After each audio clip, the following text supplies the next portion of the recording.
দীর্ঘ 17 বছরে অনেক আন্দোলন সংগ্রামের পরে ফ্যাসিস্ট হাসিনা সরকারের পতনের পরে আমরা আমাদের নেতা অরুণ প্রেসিডেন্ট যার হাত ধরে আজকে এই বাংলাদেশ, আমরা সেই নেতার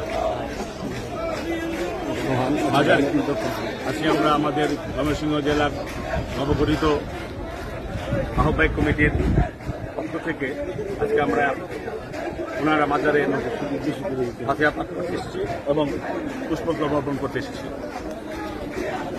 আমি আমার এলাকা ময়মনসিংহ 10 গফরগাঁও এবং পাগলাবাসীর পক্ষ থেকে আজকে আমি আমাদের অনেক নেতাকর্মীকে নিয়ে এই বই আভার ভিতরে আমরা আজকে আমাদের প্রেসিডেন্ট শহীদ প্রেসিডেন্ট রাষ্ট্রপতি জিয়াউর রহমানের মাজারে ফুল দিতে এসেছি। এর জন্য আমাদের আসলে অনুভূতিটা আসলে এখানে প্রকাশ করার কিছু নাই, মানে এটা কিছু অনুভূতি আছে, আসলে এটা প্রকাশ করার মতো না। যে ফ্যাসিস্ট সরকার আগামী বাংলাদেশ কেমন নির্মাণ করতে চান? ইতিমধ্যে আপনারা শুনেছেন যে আমাদের ভারপ্রাপ্ত চেয়ারম্যান তারেক রহমান উনি আমাদেরকে বারবার এই ব্যাপারে সারা দেশবাসীকে আশ্বস্ত করতেছেন যে আগামী বাংলাদেশ হবে বৈষম্যহীন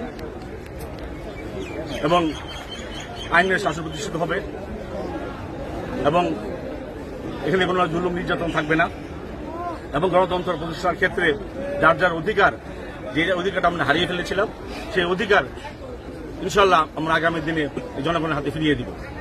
এ হচ্ছে আমাদের প্রত্যয় এবং এই লক্ষ্যেই আমরা প্রতিদিন সংগ্রাম আন্দোলন করেছি।